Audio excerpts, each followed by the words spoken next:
Hi, I'm Justin Moorman, And I'm Katie Thornton, and this is the Re-Education of Schools podcast. where we have open, honest conversations about how to better understand social emotional learning, trauma-informed care, the whys behind student behavior, and how to help kids navigate it all as they go through school and life. All right, welcome back to our next episode, Behavioral Service Options. Before we jump in, we are going to once again just ask if you've enjoyed listening to this. We'd love for you to be able to give us a 5-star review. That always helps keep the conversation going. No matter what platform you're listening to the podcast on, it's always helpful, and we always really appreciate it whenever anybody out there does it. So thank you for that in advance. Behavioral service options. When we see a lot of big behavior, often the first comment that we hear is like, students should go somewhere else. Like they need to be where, they need to go. Not at this school. Yes. Yeah. Well, and we get it. I think we get that, from people all over in different ways, like something else needs to happen. They need to go. So these comments, I think ultimately come from a place of wanting to support the kids. I do believe that. I don't think it's typically like somebody just wanting They kid think gone. they're doing Yes. what's best for kids. But I also think that a lot of people don't really understand what all of the options look like. And so one of the things we thought about doing is going through and talking about, again, behavioral service options, placement possibilities, and things like that. We're going to kind of discuss what those look like, and then also talk about maybe benefits, I guess, as we talk about them, and then also some cautions for any one of them. So we're going to run through a handful of options. I don't know that we can say that it's every option that exists or anything like that. No, I think there's some unique things regionally, depending on where you live in the country and what your local ESCs or hospitals or those kind of things happens. But these are generally, we're going from the least restrictive to the most restrictive setting for kids with high behavioral needs. Yeah. Okay. All right. So we'll kind of take turns, or I guess we won't really take turns, but we'll each hit different spots and talk about them a little bit and go from there. So Katie, we'll start with you. Okay. Public school tier 1 as an option. So these are just kids that are in our typical public school setting that are not identified in special education. We're starting to see behavior. Probably some really big intensive behavior where it's kind of dominating either the school, the classroom system, maybe the principal's time, right? So this is some more tier 3 level behavior that we're seeing in the classrooms. So the first thing, when we look at that service placement, hopefully you have a really strong tier 1 instruction. You have a restorative classroom, the community setup. So those are all things I always say, go back to tier 1. Like, what are we doing in tier 1 that helps you've predictable study routines, you have boundaries, all those kind of things. So we're looking through that lens. But we're looking at the lens of intervention and how can we help and support the kid. One thing I see is over intervention for kids, because really, I think we say this a lot when we do behavior. It is really regulation and relational currency. Yeah, and that takes some time to establish and build. Regulation comes from predictable environments and routines. It also comes from kids understanding their bodies and having permission to regulate the way that they need to regulate, which sometimes means they need to go have a break somewhere else. The quiet setting works. Okay. It's not the same for everybody. So I think we talk about classroom management, it's really classroom regulation, and that everybody shouldn't be doing the same type of regulation or break. Not that we have crazy different things going all the time, but if you build some things in your classroom naturally, like, hey, you've got 2 or 3 minutes, and then we're going to hop back into this, giving some time and space for that. That breath work, having a regulated teacher, taking your class outside, all those things are good regulation things to put systems in place. So we're looking at it through that lens. Probably the first thing we're looking at big behavior, we really should be analyzing some of the behavior by collecting data. We should have some data collection going on. We should really have a functional behavior assessment of some sort, probably happening if it's really that big. Looking at a behavior intervention or a crisis plan for a kid and setting up some things to collect some data. We're really we should really be looking at behavior in 2 different settings. There's some criteria. If we're looking at strictly behavior as a disability category, I'm going to kind of flow into the next one if that's okay. Yeah, go for it. Because I think a lot of times we're like, they just need an IEP, they need to have an intervention specialist. Sure. What you're saying is you need adults help you need to build a system and have adults support them. But if we're really looking into the next one, which would be special education, like we've got, before you get to special education, you should really be looking at kids in 2 contextual settings. So we shouldn't say, in this year in this teacher's classroom, their behavior is so bad, so now we need to go to special education for behavior. There are just some years where kids don't the teachers, they don't vibe with the classroom, they don't vibe with the classroom teacher, maybe the routines, the expectations, all those things may not work in this setting here, but we should be really thinking of true disability. We should see it maybe from their second to third grade classroom, where we have two contextual areas of behavioral needs to really say that this is an educational impact that is crossed areas, and we should be looking at some data points saying all these interventions we should try. Yeah. We should be going straight into an evaluation for special education without looking at the functional behavior assessment, without having some interventions in place, without trying things back at tier 1 setting. And then once you're in special education, it's a service to support the student in the tier 1 setting. We're not going straight to a resource room setting. So those things should be in place before we look at all these more restrictive options. I think sometimes we panic and we go strict because we're not sure what to do. So Yeah. the easiest thing, the quickest fix is to go ahead and go to the more restrictive, like we're just going to put you in a resource room all day. Yeah. And there's some big extreme cases. I understand that. And there are some kids that come in that are not physically safe in a classroom. For student safety, we need to look at some different options. But general, we're looking at big behavior. We need to keep going back to that tier 1 setting, and how are we going to provide interventions, and then are we providing special education services back into the tier 1 now that we're pulling out for the fully restrictive environment? Yeah, and I think you said several good things there, obviously, but I think that one of the things that stuck out was that idea that that you kind of alluded to, is that it's not just, there's not an always or a never or whatever else. Like, we get that there are going to be random times where all of a sudden you're like, ooh, actually, like, we need a high level of support quicker. I think you just got to be cautious. Like, if you find that you're doing that with really any kind of frequency, like, then you're probably, you probably need to reevaluate how quickly you're going to more extreme options.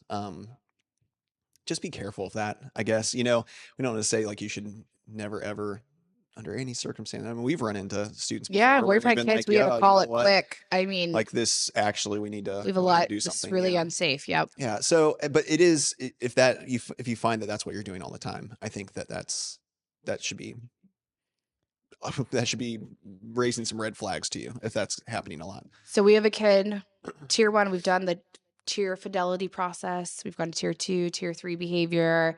Now we've gone to an evaluation. We're in special education. Our special education teachers servicing the kid inside the classroom. Kids we have a lot of data that we think we need to change the LRE on the least restrictive environment. Yeah. On the IEP, so we think we need to do either a medium category placement in terms of resource room in general education, or we're going to more of a self-contained restrictive model in special education. What does that look like? All right. And how do you get there? Yeah. So, I mean, I think you kind of described a little bit how to get there. Yeah. Right there. I mean, I think it's going to be, we've tried other things. We shouldn't just be, going to a resource room or, a more self-contained unit at all, just real quick because something's been rough for a few weeks. I mean, partly there's so many different factors for why short-term could be rough. It's also why at the beginning of the year, it can be frustrating, I think, to teachers to have a student that's not maybe doing well behaviorally in their room, because sometimes you want to have something done about it, or you want to have answers. Everybody wants to have answers. And what you have to remember is we're also at a spot where a lot of change has just happened. And a student's in a new room, a new place, and maybe they have different people around them. Who knows what the summer was like, so that's why sometimes it has to be not slow played, but like why you have to really collect the data over the course of some time to figure out what's going on. So if we get to that spot where we're talking about this is still going to be like a resource room or maybe a behavior mental health program, something that's even maybe more self-contained, still going to be in a public school setting is what we're talking about right now. A lot of times because of just funding or numbers or like even people available to teach these kind of positions or fill these kind of positions, these settings, like you said, are going to be a change of placement, but they might even just be like you might even be in a complete different school within the district. Yeah. And that's pretty common, I think, because of the lack of, not every school can have that going on. There's just the money of it, the finances of it. It's not realistic. So for example, like on my caseload right now, I have students who, if they weren't you know, on my caseload, they wouldn't be going to our school. They Correct. would have been going to another one of our elementary schools in our district. So that can be kind of how that looks. And because of that, it's already, I mean, clearly becoming slightly more restrictive. It's not like the absolute least restrictive environment that we have. These, and this is what I'll say as I was writing stuff out and making notes and thinking about this a lot. Really, the reality is that these can operate in a ton of different ways depending just on where you're at. So I think if you're out there listening to it, you kind of got to be a little bit wary of assuming what I say is how it operates everywhere. Because I think we use some of these same terms, but it could be just real different. I mean, depending on what district you're in, sometimes within the district, it can be even different Yeah. from one building to another. Yeah, we're lucky we have a behavioral mental health program, and some of these kids may end up in a cross-categorical, more self-contained resource room. Sure. And I, at one point, had a classroom like that, and for a year, and those are very difficult to operate Yeah. when you have kids with multiple disabilities and behavioral Yeah. things Yeah. all in a classroom. So if you're a district doing that, I would say that's a very difficult model to operate. Yeah. Yeah. Yeah. Oh, for Okay. sure. All right. So, like in our scenario, whether it's the student's neighborhood school or not, our goal is the highest level of inclusion possible still. So, it's not like we've ditched this idea or anything like that of being in a general education setting. We're still in a spot where we're shooting for that at the highest amount possible. Um, and that's going to look different depending on each student then ultimately we're becoming a lot more individualized in how it works in these kind of settings. So students are still going to go out into the gen ed rooms to hopefully receive tier 1 instruction as much as possible. And then what the team I'm on provides is a higher ratio of adult to student support ultimately. And that's really like where you're hopefully, along with maybe increased expertise, but like you're hopefully also being able to utilize that higher ratio of adult to student support. And that allows us to give the students more supervised breaks than typical, maybe helps us be able to help them through tough times. Maybe it helps us be able to identify before tough times come in the gen ed setting to help them stay in longer. All kinds of things like that. You're looking at a team hopefully that's a little bit more specialized, hopefully has a little bit more training in how to work with some students that struggle with behavior a little bit more. This and when we get to talking about the student in the room, it might just mean if they need extra help or if they're struggling, it might just mean time away from a crowd of the actual room to get some work done, or it might mean support within that gen ed room. I think one of the things that we and that these units a lot of times are preaching more than anything is that the students are hopefully feeling empowered to advocate for themselves to the adults to feel success and gain confidence to kind of fly on their own as the years go. So that's kind of a lot to say. What we're ultimately doing is hoping to build capacity, sure, in the kids, but that we don't want it to be based off of a system that we've created. I mean, we're going to help the kids along, and there are systems. But what we're hoping to do is to help the student learn themselves enough that they can start advocating adequately for themselves. But in doing that, now we're in this slightly more restrictive environment. Students maybe aren't in the rooms as much. You know, I've got kids that are it's a range. It's a range of how Yeah. often they're in the rooms. And spending some time teaching them how to identify those warning signs of Yeah. dysregulation, right? Yeah. Yeah. Well, and that's so much of it. Like the more they learn themselves and learn what they need in any given moment. And then we really push for them to be able to like actually bring it up to us in some way, whether that's, you know, it depends on what that looks like. Some kids maybe just like give us a little hand motion. More often than not, we really push for them just because it's what ends up happening and what most people prefer. We end up really pushing for them to find a way to like verbally communicate it to us if they Yeah. can. But we want them to be able to start learning those skills. What it might look like other places. So this is what I'll say. It's not necessarily good, bad, whatever. But other places is it might just look like students are away from the gen ed setting, and all their instruction is coming from the IS. Like you said, if it's more of a self-contained room, I think that's probably more common than what Yeah. I'm describing if you're talking about a behavior mental health unit. Obviously, resource rooms, I think those are a lot more common, like using that phrase and having students that are in the resource room for a time and then bouncing out of the resource room for a time to be in classes, and then just having extra support, whether it's from the IS or from maybe paraprofessionals or things like Yeah. that. This might be a good time to say the caution I have with that Yes. model is intervention specialists can't do the interventions. I don't think the academic excellence ends up being there because you have to be the classroom teacher and the intervention You're specialist at trying the to do same both. time and cover an enormous amount of content with probably multiple grades at that Yeah. time.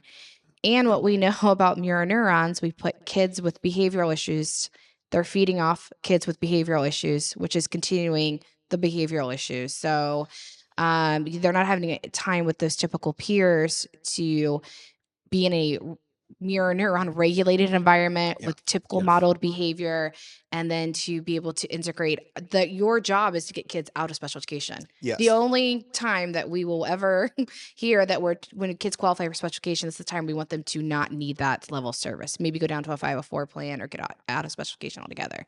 Sometimes that's possible, but our goal is to always provide less and less service for them Yeah. because they're able to maintain themselves in a regular classroom. Kind of hard to do that if we don't give them the experiences to do that. Yeah, no, that's absolutely right. I mean, that was what I said, like an over reliance on the student being out and away from their gen ed rooms is one of the cautions for sure. And then I think the other caution is ultimately if students move, just because I think where I was previously, I saw this a lot. With students move from one district to another, a, a lot of times like some of those things are the terms for these settings are used interchangeably, but I'm telling you they can look so wildly different. And so one of the cautions is, as a parent potentially, if your student's in one of these scenarios, or if you are running one of these units and then you're like, oh, they're now going to go to a different district and they have a similar named unit there, is to assume that it's running the exact same way, because there's a lot of like fluctuation in how they operate, which is why I think ultimately our goal is never to have the students stay in. As much as possible, we are working to, it's one of those jobs where like I'm always trying to work myself out of a job, right? If I'm doing it well, that's what it should Yeah. be looking like, is me working myself out of a job. But that's not always possible either. Some students are just going to require a higher level of support for a while, and hopefully they continue to improve while they're in those settings. But it is a little bit more of a restrictive setting. Like I said, sometimes it might be completely self-contained. We moved away from that as much as we possibly could. Yeah. And a lot of times it's going to look like a student being in and out of a gen ed room and kind of being back in a resource room to either catch up on some of their gen ed work, or also being working towards like their personal goals. Yeah. And I would say the other thing I think you're really good about doing is calling it for some kids some days. Like they may mostly be out the day they're coming in and it's Yeah. something happened at home, whatever. And then we're going to make the decision that I don't think you're ready to go out and be in your classroom today. And I think you have to find some of that balance too of understanding your kids and and having that relational currency with your kids for them to understand too that we're not in a spot right now that I think we're going to go do what we normally do today because it's kind of where you're Yeah. at. Yeah, and I think that's one of the things that it has a little bit more freedom than just what do we refer to? Just just special education and Yeah. inclusion, as a whole. Like that's one of the differences I have in these settings. Usually you're going to have that flexibility, a little bit more flexibility than what's typical by a typical IS, who has a lot more schedule probably that they kind of have to stick to. I mean, there's some flexibility there for sure. But for us, we have that opportunity to be able to say, yeah, you're right. Like, hey, today's not the day. This week wasn't even the week. And maybe we were just getting some work and trying to make sure we were bridging the gap enough to be able to like get us through that week, or, whatever it might be. But you have to know, and you're constantly kind of playing with the idea of like how hard are we pushing and how much is it worth it uh, to that student to push them really hard. What's the payoff, or is this not worth it? This actually is going to cause more trouble for the student if we push it really hard today, and so it's just not the day.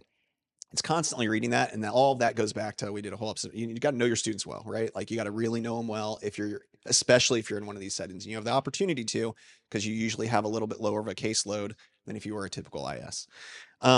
So that's kind of what those look like. Again, they can look a lot different, but that becomes a little bit more ultimately we would consider that a little more restrictive because it might even be students not being in their neighborhood school because of how stuff has to shift. So you may not have the option for a behavioral mental health because of where you live regionally. You have kids that maybe the behaviors, because of systems and trainings, most likely the kids aren't doing well in your educational setting. Now we're looking at like a separate county level ESE placement. What does that look like? Yeah, like a separate facility of some sort. Yeah. So I worked in two different county level programs in my career earlier. And a lot of times, what you're looking at is a school where students with significant needs from all over the area come to be educated. So now you're talking, I have a kid from this district, I've got a kid from that district, I've got two kids from this other district over here, and we're having them all come to this one school that is not like a city, or I guess local school district. It's Yeah. more, it's the county level. And so you're having kids that the district has decided that their needs are so great, they cannot service them in district anymore. Yeah, and so what happens is those districts end up contracting with these organizations and paying a pretty significant amount of money. Is Yes. what Like happens. a teacher salary. Yeah, I mean, I've heard, and numbers change all the time, right? And it's going to depend on where you live too. But I mean, I've heard throughout my career anywhere from 50,000 to 90,000 per kid to even probably higher at times. It just depends, kind of So depends I on where you think live. that's good to listen to that as people talk about school funding. Yeah, And people sure, say, why are sure. these kids allowed to be in public school? I want you to hear that is a teacher salary for every kid that we are paying to house outside of our own districts. It is extremely costly. And there is not a lot of, I know you'll probably talk about this, but there's a wait list. There's not a lot of, Yeah, you can't usually, just send somebody. usually. It's sometimes a very lengthy wait list to get into on top of the cost. So Yeah. And so you kind of talked about it, like why would people send a kid here, or a student here? So there's really a number of reasons. I'm not going to go over all of them, but I'll hit some of the most common. So a lot of times it's a small district. We would get a decent amount of smaller districts, and they have limited funds. And while the price tag sounds high for these programs, that's likely less than having to hire a person or even like two or three. Uh, and give them like the insurance. Like that's never something that you really think about when you're talking about hiring people, and the cost that is just for like maybe a kid or two that's in your district that would even require it. And maybe those kids are too crazy different. Maybe one's a sophomore in high school and the other one's a third grader. Well, now you can't put them both in the same spot. So it's a lot of times we get small districts that just don't have the services available to service or possibly think about creating their own behavior mental health unit, or even a resource room maybe. So they have to contract out, and that's more cost effective for them. Could also be that a district just maybe struggles a lot with staff turnover. That's another one that we would get. Some of the districts that weren't maybe the nicest districts mhm. that you want to work at, that have a lot of staff turnover. We would get a lot of students from those as well. Um, and that's mostly just that was their decision to be able to adequately educate the students. Again, they contract those services out to a separate facility because they can't possibly get people that are trained well enough with enough consistency to run a program like that with any kind of fidelity at all. And so they would end up contracting out. Sometimes it's that the district doesn't have quite the right fit for the student. So, for like example, you kind of brought it up earlier. It's kind of one of the places I worked had a dual diagnosis kind of program, that kind of in between spot, and a lot of districts can have maybe more of a behavior unit, and then maybe there's more of a low incident, and then there's like this weird gray area, right? That Kids sometimes that have exists. pretty high behavior, that their cog scores, what they would be considered cognitively Yes. disabled, much greater for anybody than just like a typical learning disability. Yeah. These kids have adaptive needs in terms of like self-care and cognitive functioning, and it's a tricky combo It is. to And so there are a work. lot of districts, I would say probably most districts, can have, even if you're bigger, can have like one or the other or both, but they don't have that in between. Yeah. And so a lot of times we would get that because it was just a little bit more specialized. And then unfortunately, there are other times that the student just ran into the wrong adult. You mentioned earlier, like why it's important to just not do 1 year's worth of data. Like there are times that I would get kids, that would be like a middle schooler, and all of a sudden they're coming to us, and you're like, but you seem to be like years you functioned in the same school. It's not like you moved and you moved into this district. You'd been at the same school for a lot of years, and now all of a sudden you're here. and you're kind of reading stuff and trying to figure it out. And it doesn't take you long sometimes when I was there to realize you just ran into the wrong person. Yeah. And that person had a real problem with you for some reason. And that is unfortunate. And it didn't take much for that student to just be kind of fine. And those were always really unfortunate. But that happened with a pretty fair amount of frequency where Yeah. we would run into students in a separate facility that I really think they just came across the wrong person. So be aware of that, I think, as well. Hear that as well as Yeah. higher level administrators. I mean, obviously, as teachers, be aware of that too. But I think as principals, as I don't know how high up it ends up being that you have to make these decisions. I'm sure fairly high up. Depends probably the size of your district. Pretty Probably. costly. So, Yeah. but hear that, like, just make sure, especially if it's been a student that you've had for a while and they're not new, like, kind of be And all of a sudden they're having massive problems. distrustful of teachers. I mean, I don't think that, but like maybe think about how you can shift stuff around within. May want to try a class change before we would before we go this far. Yeah. Okay, so then these facilities will still operate like a group of self-contained resource rooms is really what it kind of operates like. And they're still basically going to be, it's going to still feel very school-like. Obviously classes are typically a lot smaller. There's a lot higher staff to student ratio, things like that. But I mean, like we had mascot, a lot of them have mascots, right? There's busing, like it's the typical school hours. You go home at the end of the day, like things like that. So it operates the same. I think some of the positives of these kind of separate facilities, if they are, there's a lot of qualifiers, so be ready for that. At their best, if they're operating really well, then they are a place of really highly skilled professionals who have really just a wealth of knowledge and support around them, because everybody's kind of doing a similar thing with really extreme cases. You have a group of staff that has chosen to work with some of the toughest kids intentionally. There. Yeah. Yep. And when I worked at one of those places before, I talked to a lot of districts and a lot of district like representatives and things like that. It was like, I guess, partially interviewing them a little bit to find out, like, why is it that you are sending students to us? What is it that appeals to you? I got all kinds of answers, but something that came up over and over again is, it's running at the time is really running well. And the level of expertise then couldn't be matched within a district. And so if they're running really well at their best, that is one of that's one of the benefits. If they're running well at their best, much like what we described with my unit now in our district, the goal is to work yourself out of a job. As soon as you got a kid, you're thinking through how can we get a student back to their home school as soon as possible. Yeah. At their worst, or the negative, I guess, side of it is students miss being with their typical peers now across the board. It's not even like you can go to another room and now you're with the typical. They don't exist there. Yeah, it's just everybody is kind of in the same boat. Again, there's some advantages to that, but that's also really robs the students of that opportunity. If the staff isn't just crazy strong, and I mean, like, it has to be really strong, like really, really strong, those places kind of become just a dumping ground. And it can become a little bit of a babysitting situation where you're basically just trying to make sure that people aren't getting hurt and educating. We just did something about educational excellence or academic excellence. That's not a concern at all at those points. And there can be a lot of like just trying to save face and a lot of like, I would call it window dressing, I think, in some facilities where it's like, look how great we are, but like, is it really functioning?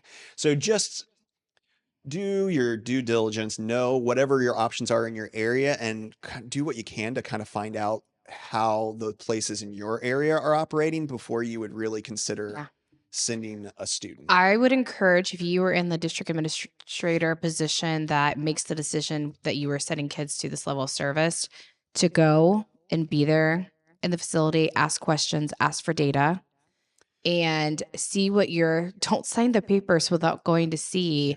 Because the district's still responsible for service. So I think that's another important piece. You contract the ESC, they are helping write the IEPs. Yes. The district is paying for this still, and they are still responsible to make sure the student is being educated.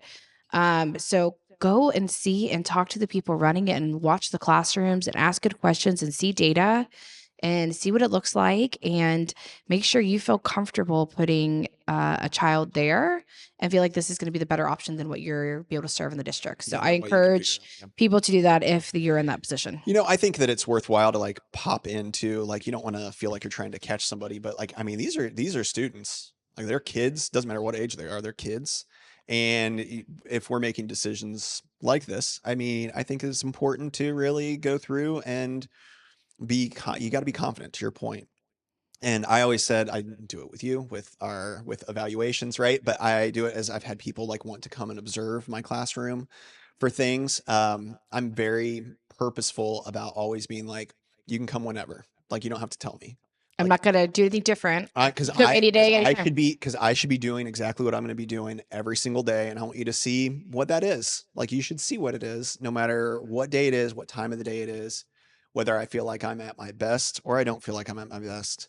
And sometimes, again, it sounds like a gotcha kind of thing, but like if we're scheduling when to come do a tour at a place, I mean, I would imagine that I have experienced where like only certain rooms are gone to, or only certain parts of the building are walked through, or whatever else like that. And I just think, just be aware of how, as you make these decisions, they're weighty decisions for the family and for the student. And so every decision we make obviously should be really considered. Yeah. All right, going one step further. Okay. The kids having a very difficult time in the residential facility. The staff feels like they can't, or I'm sorry, the county level separate facility. The staff feels like they cannot manage them. Really extreme mental health and behavioral needs. What is the next step? If you're how do you now you're getting removed from the county level service? What's Yeah. the next placement? And a lot of times they'll say like that's almost like the last stop, it feels like. Yeah. And that's grown, that saying of that is grown partly because the next step would be like a residential facility. And there are fewer and fewer of those that exist Yeah. as time goes, partly because it's incredibly difficult to do those well or safely, I think. I'm not saying that they're not being done that Yeah. way ever, but I think it's harder and harder. And so even since I've started, like those have dropped off quite a bit more.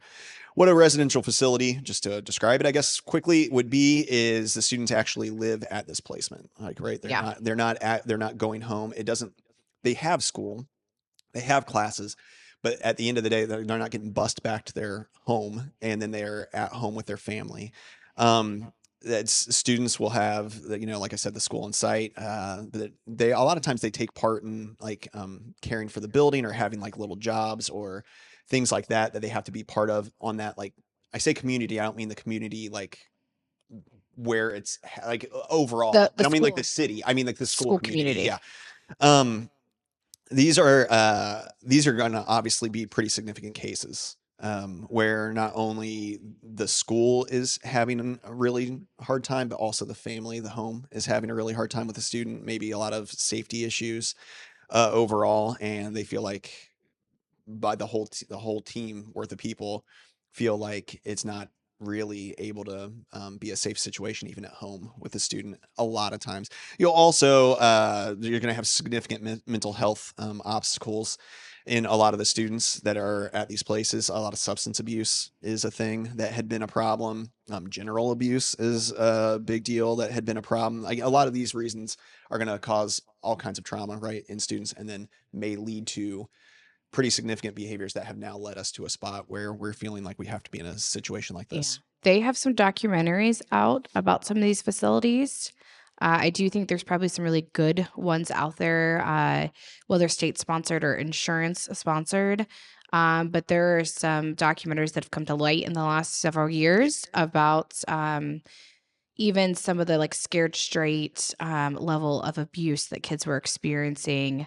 And you think the kids probably ended up this place because there's a lot of times there's trauma. Yeah. There's an Yeah. extreme trauma, and then they're going to the school. And I'm not saying this happens at every residential, but it's just another interesting lens if you want to see a glimpse into residential facilities or separate schools where kids are going to live. There's some interesting documentaries probably to watch and learn more about that. Yeah, and as you can imagine, there's just a ton of liability, and that's why there are fewer and fewer of them that are around, and a lot more regulations, as there should be, to make sure that students are safe. I mean, the cautions obviously what we already said, the safety of these facilities overall. I'm sure, like you said, I'm sure there's some good ones that are out there that are hopefully doing it well.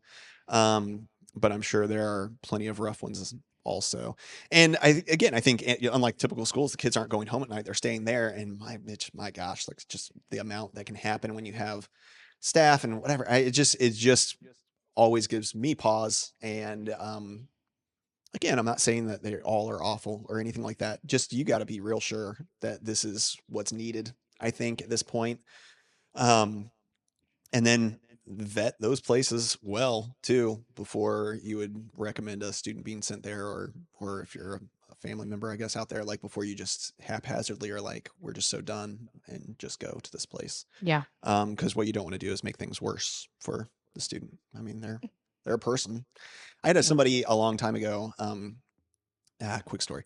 I had somebody a long time ago when I was at a separate facility. We were talking about test scores, and somebody who was a former higher up, I want to say assistant superintendent at a district in our area, was there doing something else with us. He was retired at the time. He was there doing something with us.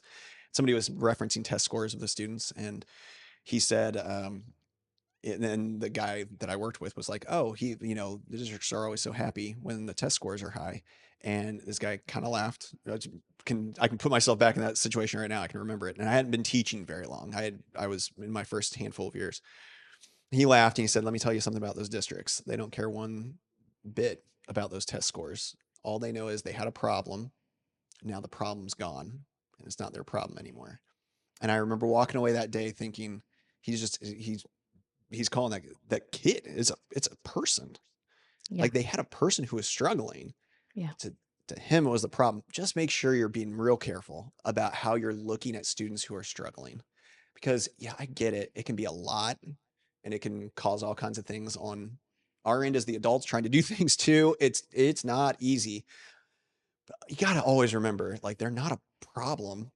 It's like a person who needs help, and it's hard, but like that's the reality of it. So just be really careful about how we're like even phrasing stuff as we talk about students who are really struggling, as we're talking about what the best placements are. You don't want to fall into a spot where you're referencing student as a human being as just like they're a problem. I mean, they're a person, they're a kid. And again, I don't care if they're 17, Well, the senior. young Yeah, like they're a developing kid. brain that needs adults to Yeah. surround them and grow them. Yeah. Yeah. I guess maybe that's what I want people to walk away knowing. Like these decisions should be taken seriously as you make them, no matter what they are at any level. We got to take them seriously, because it would not be hard if we're flipping about them. It wouldn't be hard to like, probably not residential all the way, but like it's not hard for us to run down the list real quick and just be like, we just need this problem gone. And you're thinking, my gosh, what's that actually mean for that kid as a human and that family as a group of people that are trying to figure it out? What does that mean for them? So just understand it's weighty decisions that you're making. Yeah. And I think once you start going down some of these tracks, I think people think they're rehabilitating and making kids better. And sometimes you can't come back Yeah, sometimes once really, yeah. that we actually could have provided better sense of belonging community Yeah. back at tier one. Yeah. Than we did by thinking we were helping, quote unquote, helping the kid, because we've gone down on this path, and it's changed the trajectory of this kid's life forever. Yeah. Yeah. And their Absolutely. experience and the sense of belonging and all those things have been broken. Yeah. Trust with adults. And so, while we do see some benefits, and I think our goal is always to get kids back to that path, you've got to have some good systems and routines and training and professional development and a supportive community to do that. And so, but it's got to feel safe for everybody. And that's always our first priority. Yeah. Yeah. Absolutely. Anything else you want people to walk away knowing? No, I think just that. I think I just said it. I think, and don't forget about this. The one thing is like every time we talk about behavior, have you ever talked to the kid? We got to do Yeah, things sure. with kids. Sure. Stop making plans and doing all this stuff without involving the child. Yeah. They should be at the forefront, and their voice should be heard. And I just continue to encourage you to talk with kids. And our goal, to your point, is always rehabilitation and not disappearance of a problem. Is kind Yes. of what my note is. Yep. Absolutely. Yep. Absolutely. Hey, got weirdly heavy there towards the end. Hopefully though, hopefully though that helps you realize like it really is weighty decisions, and these are big decisions, and we should be making them not just lightly and not with short-term goals in mind for ourselves or our own comfort. I know that's probably offensive almost to say, because everybody Yeah. doesn't feel like they're doing that, but just be very aware of why you're suggesting or making the decisions you're making. Hopefully this gives you a little bit of insight if you weren't really sure about like what those programs are, what those levels of programs that are out there, or the amount of service that's out there. If you think this is helpful, or even if you don't, pass it on to somebody that maybe could find it useful, and keep the conversation going. And as always, let's go out there and do the work. Let's go do it.